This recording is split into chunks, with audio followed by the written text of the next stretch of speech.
और फिर कह रहे नेम के नखन बढ़ाओ।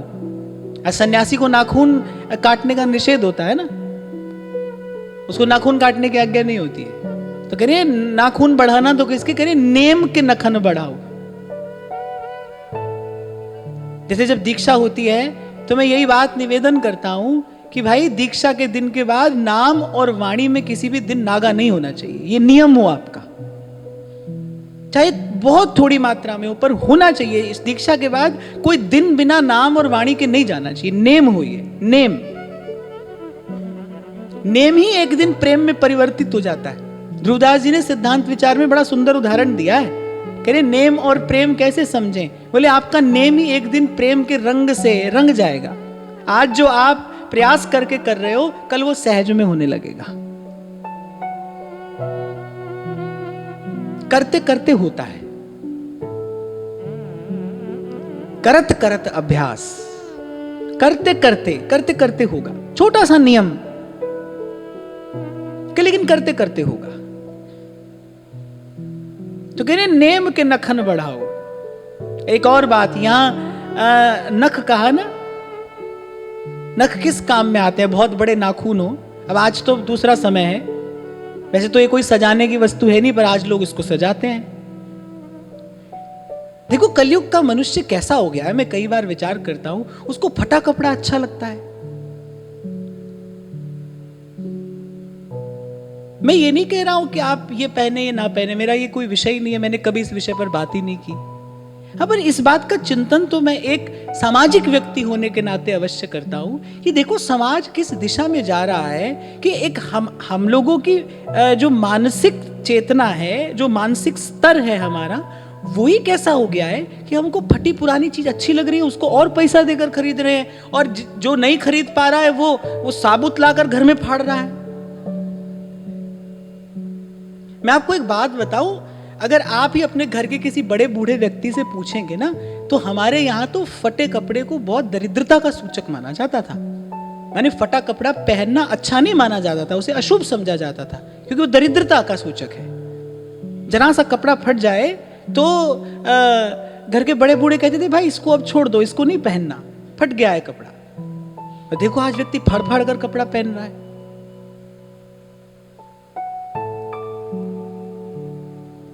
अपने शरीर के बाल और नाखून सजाने पर व्यक्ति हजारों खर्च कर रहा है, जबकि दूसरी दृष्टि से देखा जाए तो कितनी अशुद्धि है ये।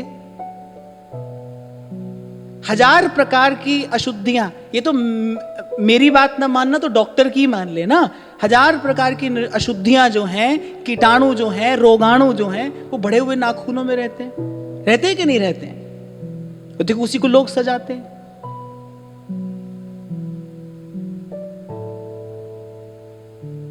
चीर फाड़ के काम आते हैं जो बंदर आदि के नाखून होते हैं। खैर चलो, हम तो यहां भजन की बात कर रहे हैं। वो कह रहे नेम के नखन बढ़ाओ। नेम के नखों से क्या होगा?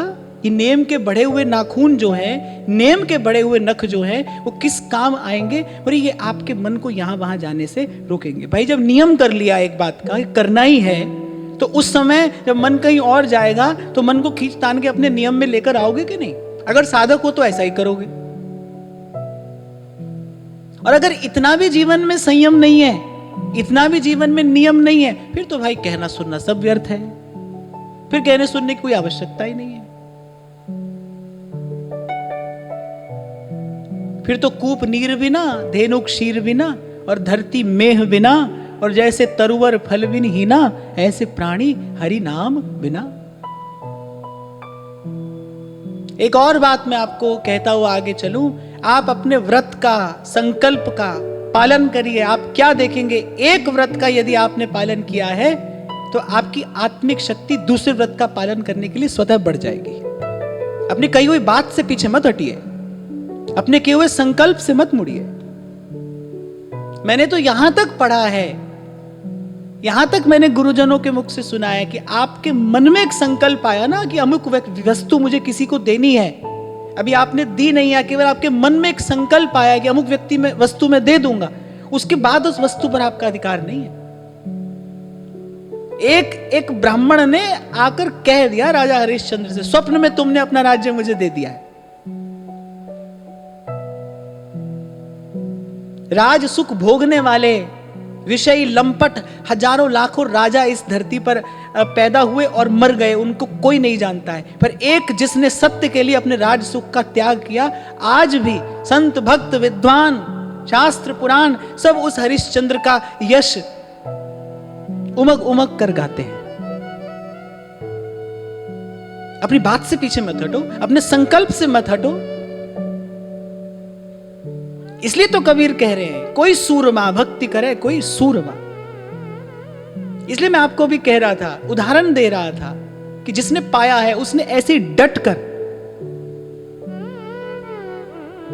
कर पाया है। जन्म कोटि लग रगर हमारी, बरऊं शंभु न तरहूं कुमारी, तजऊं न नारद करी उपदेशु, आनी कहे सतबार महेशु। हाँ, पर एक बात और बड़ी सावधानी से सुनना भाई, कि ये जो व्रत है, संकल्प है, इसका प्रयोग प्रभु के लिए, आत्म कल्याण के लिए ही करना। संसार की वस्तु, संसार का व्यक्ति प्राप्त करने का संकल्प में आया, और आपको महाराज जी ने कथा में कहा था, ये कह रहे थे, बस सोच लिया तो फिर उसको पाकर ही छोड़ना है ना। मैं यह संसार की बात नहीं कर रहा हूं, मैं व्यवहार की बात नहीं कर रहा हूं। शुभ संकल्प, पवित्र संकल्प, पवित्र संकल्प, और सारी शुभता, सारी पवित्रता, सारी सकारात्मकता केवल एक ही भाव में, एक ही विचार में है कि मुझे आत्म कल्याण करना है, मुझे अपने जीवन को प्रभु के योग्य बनाना है, मुझे अपने जीवन को श्री जी की सेवा के योग्य बनाना है। मैं तो इसके अलावा और कुछ शुभ अशुभ जानता नहीं भाई। एक यही बात शुभ है, यही पवित्र है, यही जीवन को सद्मार्ग पर लाने वाली भी है, और यही जीवन को सद्मार्ग पर चलाने वाली बात भी है। एक ही बात।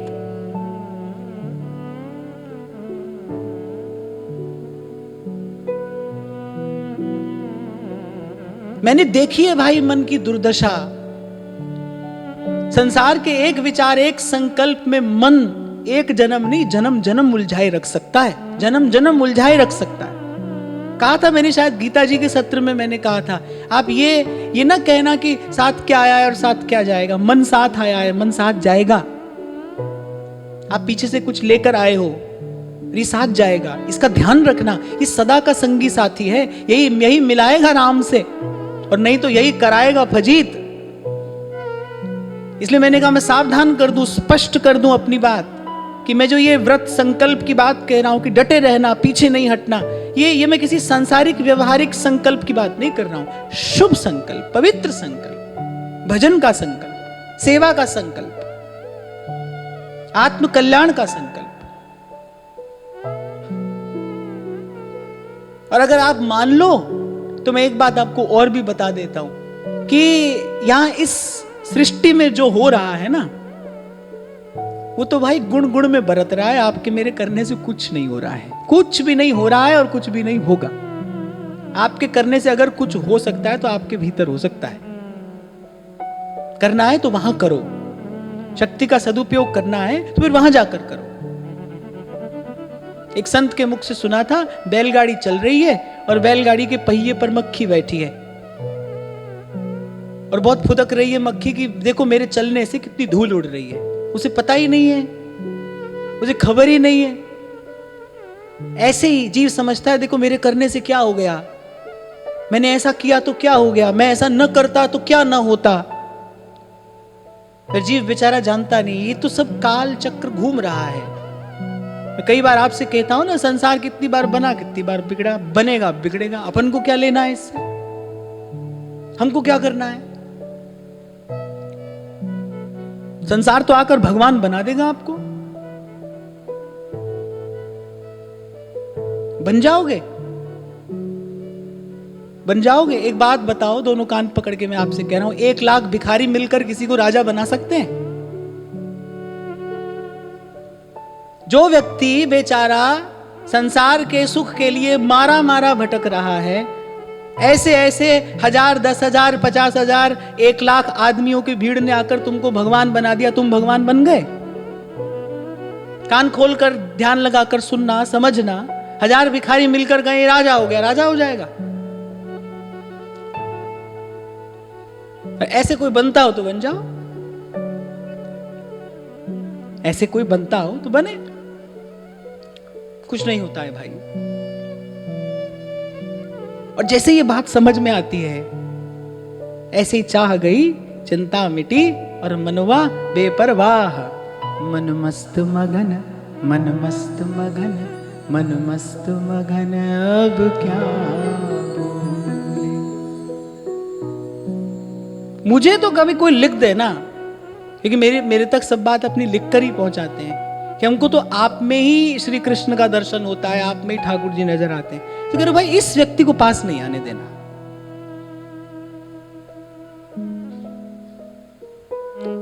ये मूर्ख तुम्हारी लुटिया भी डुबोएगा। मैं तो अपने आप से कहता हूं, ये मूर्ख है, आप तो डूबेगा ही और तुम्हारी लुटिया भी डुबोएगा।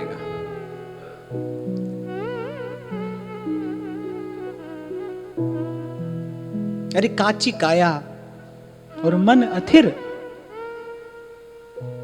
मैं आज आपको यहां पर बैठा उपदेश दे रहा हूं, यहां से नीचे उतरने के बाद मेरे मन में क्या संकल्प आएगा मुझे खबर नहीं है इसकी।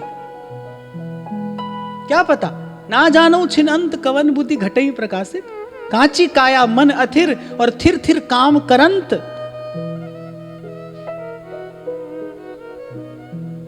संत चोट तो मारते हैं, पर भ्रम का कोट हटाने के लिए चोट मारते हैं।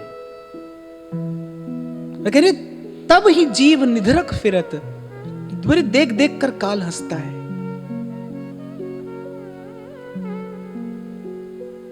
और भाई ये तो बाजार है, बाजार में नई चीज आती रहती है और एक दिन नई पुरानी हो जाती है।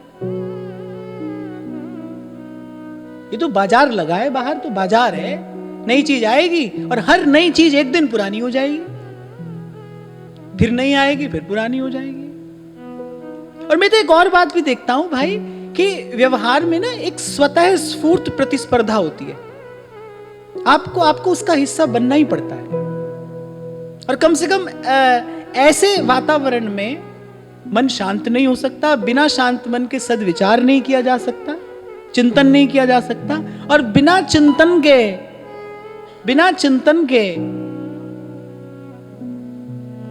अपनी प्रज्ञा को शुद्ध रखा नहीं जा सकता। तो यहां कह रहे हैं कि जत की जटा, थोड़ा थोड़ा यत्न बढ़ाते जाना, जोग को मंजन, और अपने भजन और साधन के साथ साथ हरि की कथा सुनते रहना, सुनाते रहना, हरि का गुण गाते रहना और गवाते रहना। आप जपे और नाम जपावे।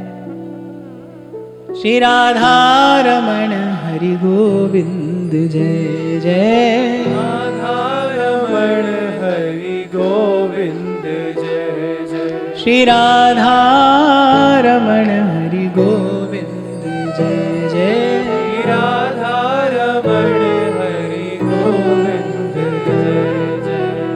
गोविंद जय जय, गोपाल जय जय।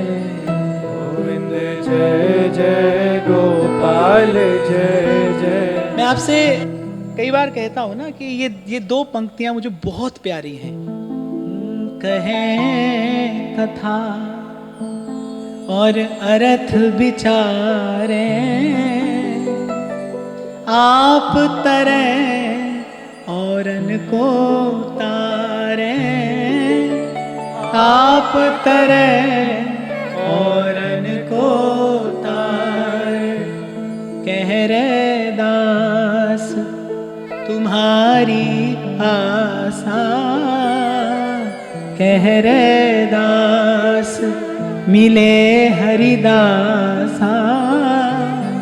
जन्म जन्म की पूरी आशा, जन्म जन्म की पूरी आशा। इसलिए मैं तो आपको ये कहूंगा भाई, उठते बैठते प्रभु के कान में ये बात डालते रहना। कभी तो दीन दयाल के भनक पड़ेगी कान। जन के चरण बसे में रही रे, जन के चरण बसे मेरे हिये रे। संग पुनीता देहि जन की धूर देहु कृपा निधि। जन की धूर देहु कृपा निधि। नानक के सुख एहि नानक के सुख एहि जन के चरण बस मेरे हिये रे। जन के चरण बस मेरे हिये रे। तो जत की जटा जोग को मंजन नेम के नखन बढ़ाओ। नेम के नखन बढ़ाओ, नियम पक्का हो।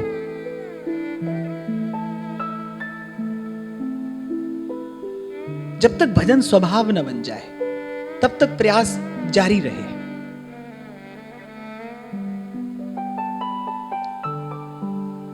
जब तक भजन हमारा सहज स्वभाव न बन जाए।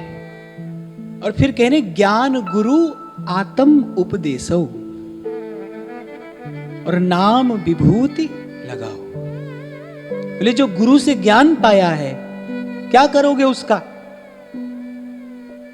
ज्ञान गुरु आत्म उपदेशो, फिर अपने मन को उसका उपदेश करो। सदा आपसे मैं कहता हूं ना, जो सुना है फिर उसको अपने मन को सुनाइए। आत्मा अरे वा द्रष्टव्य श्रोतव्य मंतव्य निधिध्यासितव्य उपनिषद कहता है। अच्छा चलो आज मैं आपसे पूछ लेता हूं ये काम कौन कौन करता है? सच में ईमानदारी से बताना, कब से सुन रहे हो आप ये बात? सुनकर अपने मन को कौन सुनाता है? हाँ नहीं सुनाते हो तो बताओ, अच्छी बात है।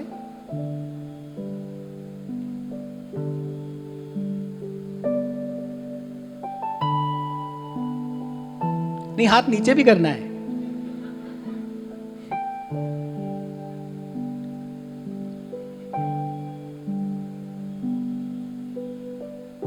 देखो भाई, भोजन केवल खाने से लाभ नहीं होता, भोजन पचने से लाभ होता है। यदि केवल भोजन खा ही रहे हैं फिर तो क्षणिक क्षुधा निवृत्ति होगी उससे, लेकिन शरीर को ओज तेज और बल तो तब मिलता है जब भोजन भली प्रकार से पच जाए, तब शरीर को शक्ति मिलती है, बल मिलता है। हाँ इतना तो मैं अवश्य कहूंगा कि भाई नहीं सुनाते हो, केवल यही सुनते हो, तो कम से कम इतना समय तो आपका सही स्थान पर लगा, सही दिशा में आपने एक कदम बढ़ाया, फिर इतना पर्याप्त नहीं है। जो आपका भाव देह है, एक हमारा भाव देह भी है ना, एक तो ये 5 भूत का शरीर है, हार्ट जाम है और व्याधि मंदिर कहा है इसको बुद्ध जनों ने, कि तो व्याधि मंदिरम, रोग का घर है। तो सतत निरंतर भजन और सेवा तो जो गुरु भाव देह देता है उससे मिलती है, उससे होती है। वो भाव देह कैसे हष्ट पुष्ट रहे, उसके लिए तो सत्संग का आहार है ना। ये जो आहार हम नित्य कर रहे हैं ये अपने भाव देह को पुष्ट करने के लिए है। और शरीर को पुष्टि केवल खाने से नहीं मिलती, भोजन को पचाने से मिलती है। ये भोजन पचता है। ये आत्म उपदेशों का अर्थ क्या है? जो श्रवण किया है वो पच जाए, रम जाए, बस जाए, हृदयंगम हो जाए, उतरे भीतर। और भाई गुरु के ज्ञान का, गुरु ने जो प्रसाद दिया है उसको धारण करने की, उसको ग्रहण करने की विधि भी एकमात्र यही है। ज्ञान गुरु आत्म उपदेशौ। और फिर सन्यासी सब करके अंत में क्या करते हैं? भभूति लगाते हैं। अगर हमको क्या करना है? और कुछ कुछ ऐसे होते हैं जो सारे शरीर पर भभूति लपेट लेते हैं। किसी किसी संप्रदाय में ऐसी भी परंपरा है। जैसे हमारे नागा सन्यासी जो होते हैं वो पूरे शरीर पर भभूति तो लपेटे रहते हैं। यहां कह रहे हैं ज्ञान गुरु आत्म उपदेशो और नाम विभूति लगाओ। हमको क्या लगाना है? नाम की विभूति। भवति, माने जिह्वा पर हरि का नाम सदा रहे, नाम स्मरण सतत निरंतर होता रहे, ये सब होता रहे। तो चीजें थोड़ी सी बातें आज हुई, एक बार फिर दोहरा कर आगे बढ़ते हैं। जत की जटा, जत माने यतन, ये जटा बढ़ानी है, माने अपना भजन करने का जो प्रयास है वो हमको दिन दिन बढ़ाना है। जोग को मंजन, और हमारे लिए योग क्या है? श्रवण कथन सुमिरन, ये योग है। जोग को मंजन और नेम के नखन बढ़ाओ। एक व्रत भले लीजिए लेकिन फिर प्राणपन से उसकी रक्षा करिए। नेम, हमारे यहां तो एक रचना मिलती है, उसका नाम है नेम बत्तीसी। मुझे इस समय याद नहीं आ रहा है कि वो किस रसिक महानुभाव की रचना है। नेम बत्तीसी, उसमें उन्होंने कुछ नियम लिए हैं। सिर काटूं, पावक जरूं, डूब मरूं, विष खाऊं, पर वृंदावन छाड़ के अनत न कितहूं जाऊं। वृंदावन सुख राशि है, आनंद ठाऊं ही ठाऊं, राधा वल्लभ छाड़ के अनत न कितहूं जाऊं। ऐसे पूरी रचना है, उसका नाम है नेम बत्तीसी।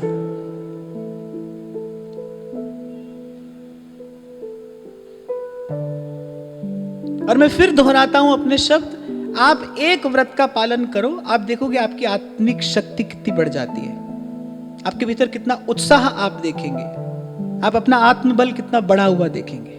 थोड़ा थोड़ा कष्ट हो सकता है, थोड़ी परेशानी हो सकती है पहले पहले, पर उसको झेल जाना, सहना, उसको डट कर रहना। क्योंकि मैंने कल आपसे कहा था, जब आपका संकल्प शुभ है, पवित्र है, फिर प्रकृति आपकी सहायता करेगी। महाराज जी, शायद चाचा श्री वृंदावन दास जी की रचना है नेम बत्तीसी, किसी और की है? हाँ, शायद श्री दामोदर स्वामी जी की रचना है, बड़ी सुंदर, बड़ी मधुर रचना है नेम बत्तीसी।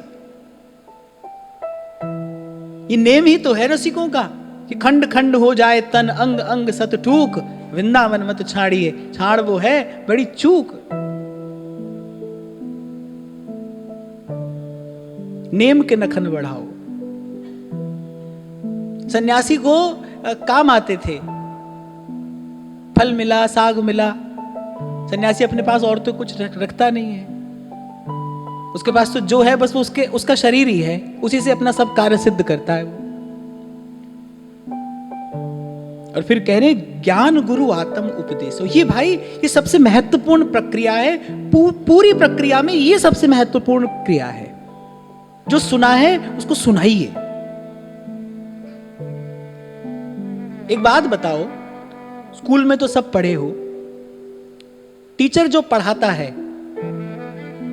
उसको कभी दोबारा ना पढ़ने वाला अंत में फेल होता है कि नहीं? टीचर ने जो पढ़ाया है वो तो आपको एक बार समझाया है, अब तो भाई बार बार आपको पढ़ना है। वो पाठ पक्का तो आपको करना है, उसने तो एक बार पढ़ाया।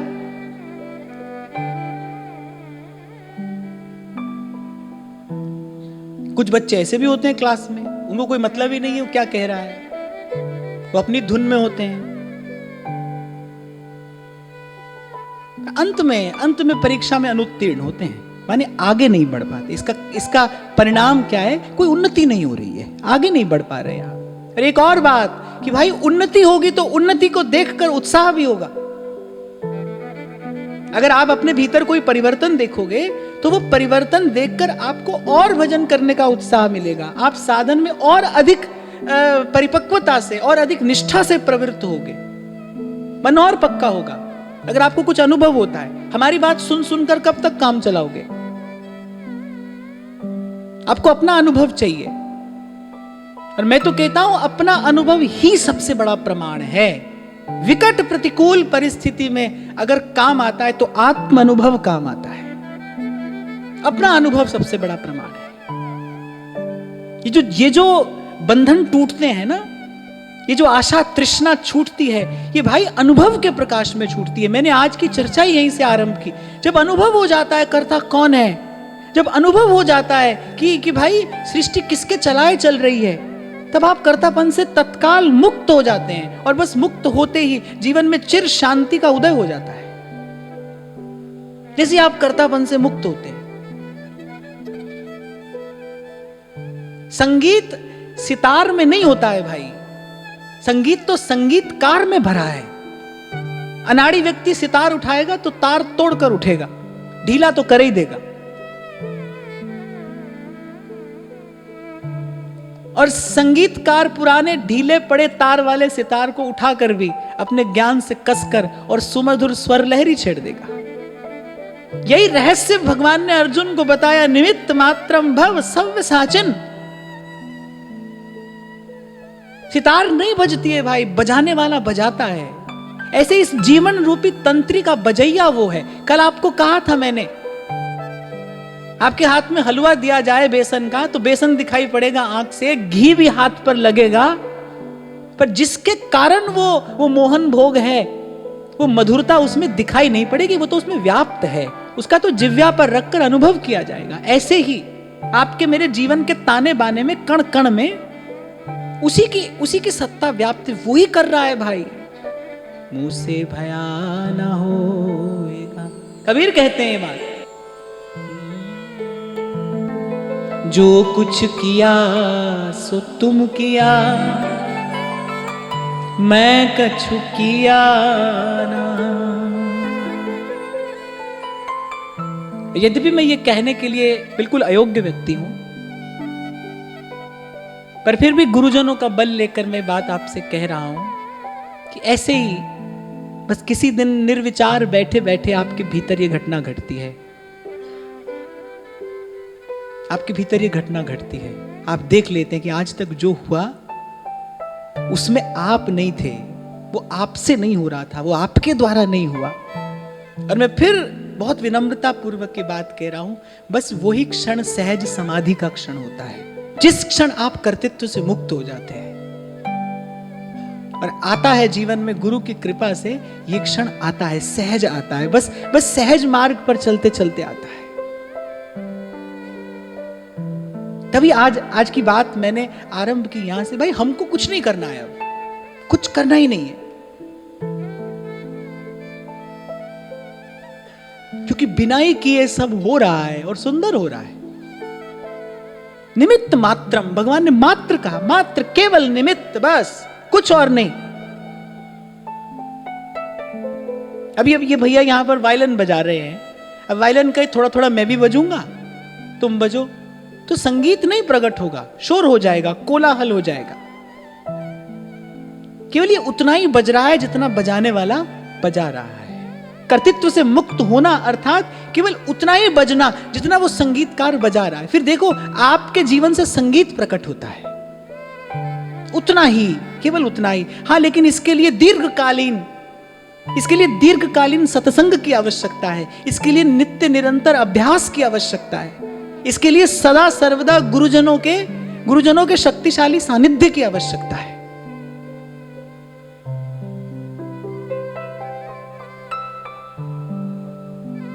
सब होगा, आपके द्वारा सब होगा। मैया तेरे वेखण नू ओ चुक चरखा गली दे विच टावा, वे लोकां पाणे मैं कत दी, हो तंदा तेरिया यादां दे नाल पावा, वे मैया तेरे वेखण नू, मैया तेरे वेखण नू। चरखे दी मिठी मिठी कूक दे ओले, याद तेरी दा तूंबा बोले, वे निमा निमा गीत छेड़ के, वे निमा निमा गीत छेड़ के, ओ मैं तंद कत दी फुलारे पई खावा। और इसके अतिरिक्त, इससे कम, इसके सिवाय किसी और विधि से जीवन में सुख दुख तो आ जा सकते हैं, आते जाते रहेंगे, आनंद नहीं हो सकता है भाई। आनंद की एक ही विधि है, मार्ग ज्ञान का हो, कर्म का हो या भक्ति का हो, आनंद की विधि यही है। निमा निमा गीत छेड़ के, वे निमा निमा गीत छेड़ के, ओ मैं तंद कत दी फुलारे पई खावा, वे लोकां पाणे मैं कत दी, ओ तंदा तेरिया यादां दे पावा वे मैया तेरे वेखणनु, मैया तेरे वेखणनु। इसलिए मैंने कहा जितने सब बात मैंने कही उसमें एक बात पर ध्यान देना, गुरु का शक्तिशाली सानिध्य, सत्संग का सशक्त सानिध्य।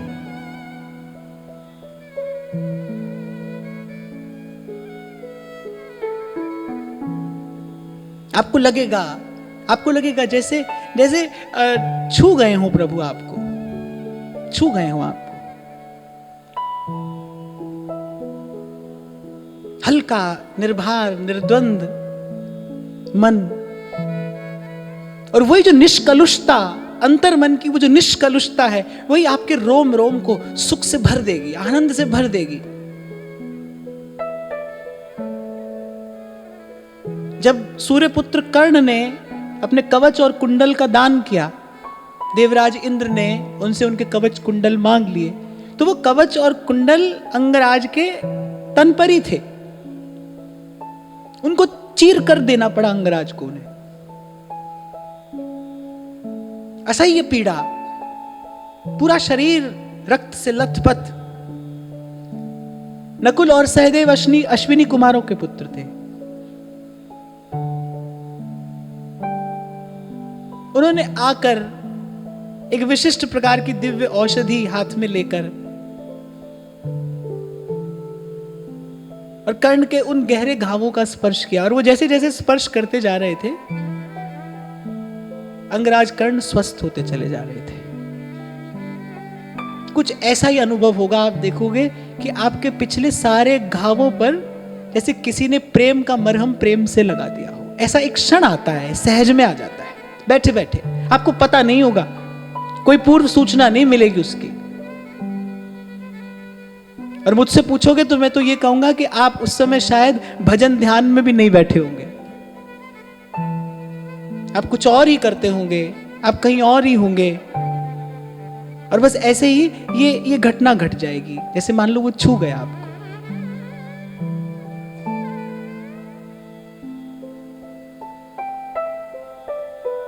मैं तो केवल एक आशा का दीप जला रहा हूं आप सबके हृदय में। बड़े सुंदर सच्चे मार्ग पर हमारा पांव पड़ गया है भाई, बड़े समर्थ आचार्य की हमको चरण शरण मिल गई है। इस अवसर का पूरा लाभ लेना, पूरा लाभ लेना। जत की जटा जोग को मंजन, नेम के नखन बढ़ाओ, और ज्ञान गुरु आत्म उपदेशो, और नाम विभूति रमाओ। आगे की चर्चा कल करेंगे। आप सबके हृदय स्थित प्रभु को प्रणाम, महाराज जी के चरणों में नमन।